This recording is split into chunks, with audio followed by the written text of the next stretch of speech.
নমস্কার বন্ধুরা, আমার চ্যানেলে আপনাদের স্বাগত। তো প্রতিদিনের মতো আজকেও একটা নতুন ধরনের ভিডিও নিয়ে এসেছি।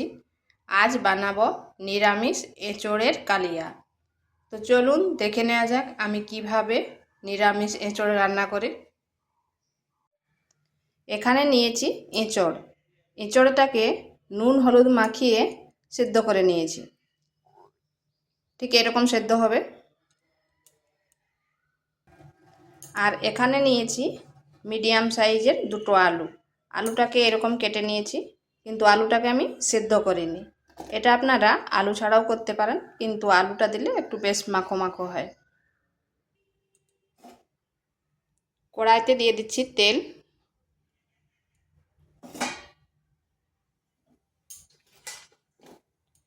দিয়ে দেবো আলুগুলো।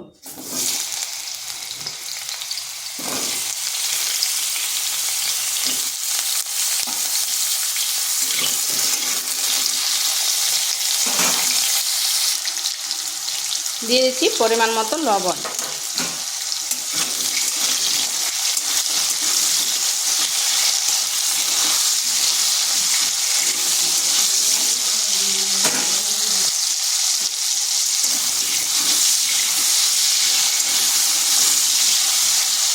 এটাকে ঢাকা দিয়ে 2 মিনিট মতো রেখে দিচ্ছি, মানে আলুটা একটু লাল লাল করে ভাজা ভাজা করে নেব।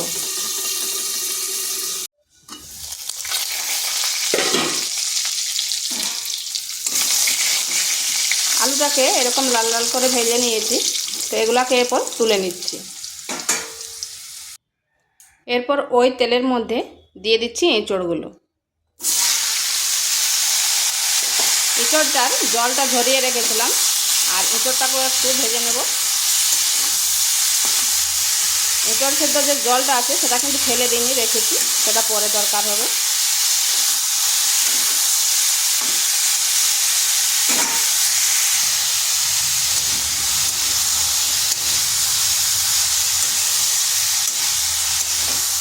এঁচোড়টাও ভাজা হয়ে গেছে, এরপর এটাকে তুলে নিচ্ছি।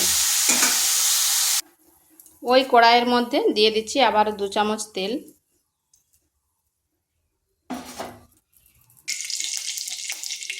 দিচ্ছি গোটা জিরা, একটা তেজপাতা, একটি শুকনো লঙ্কা, দুটো এলাচ, আর 2 থেকে 3 টুকরো দারচিনি। দিয়ে দিচ্ছি আদা আর কাঁচা লঙ্কার পেস্ট।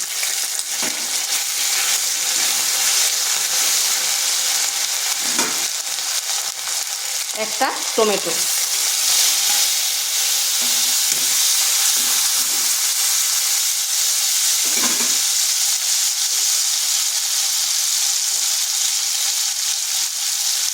দিয়ে দিচ্ছি লবণ।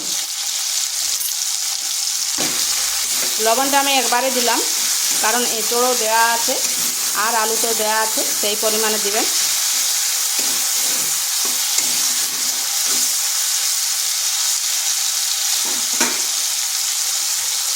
হলুদ গুঁড়ো, জিরে গুঁড়ো, ধনে গুঁড়ো আর লঙ্কার গুঁড়ো। ঝালটা অবশ্যই নিজেদের আন্দাজ করে দেবেন, কারণ এখানে শুকনো লঙ্কা দেওয়া আছে, আবার কাঁচা লঙ্কাও দেওয়া আছে। এখানে সামান্য একটু জল দেব। এরপর মশলাটা ভালো করে কষিয়ে নিতে হবে।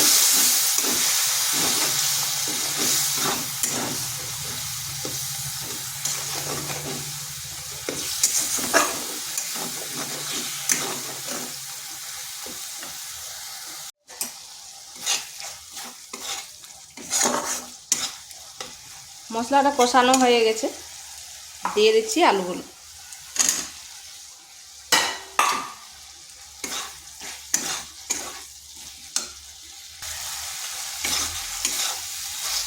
আলুগুলোকে বেশ কিছুক্ষণ কষিয়ে নিলাম।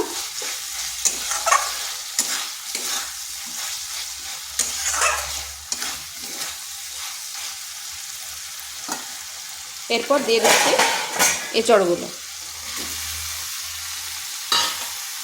এঁচড়গুলো দিয়ে আবার কিছুক্ষণ কষে নিতে হবে।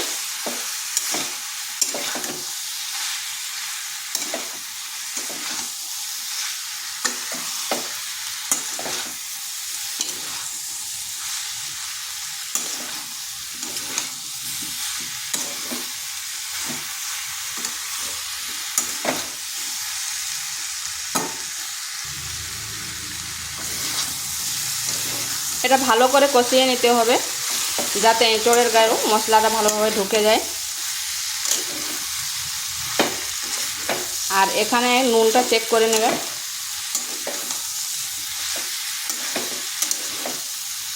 তো এটা হয়ে গেছে।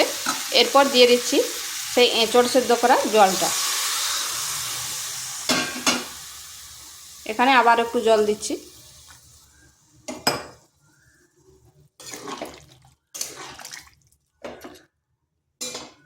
ঢাকা দিয়ে 3 থেকে 4 মিনিট রেখে দিচ্ছি।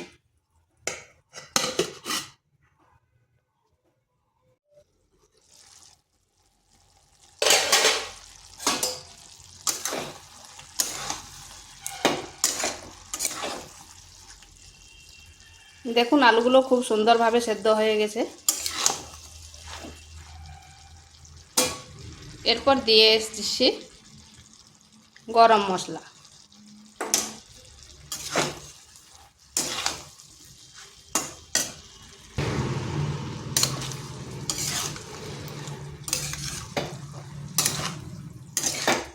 এইভাবে নিরামিষ এঁচোড়ের রেসিপি করে দেখতে পারেন, খেতে কিন্তু দারুণ হয়।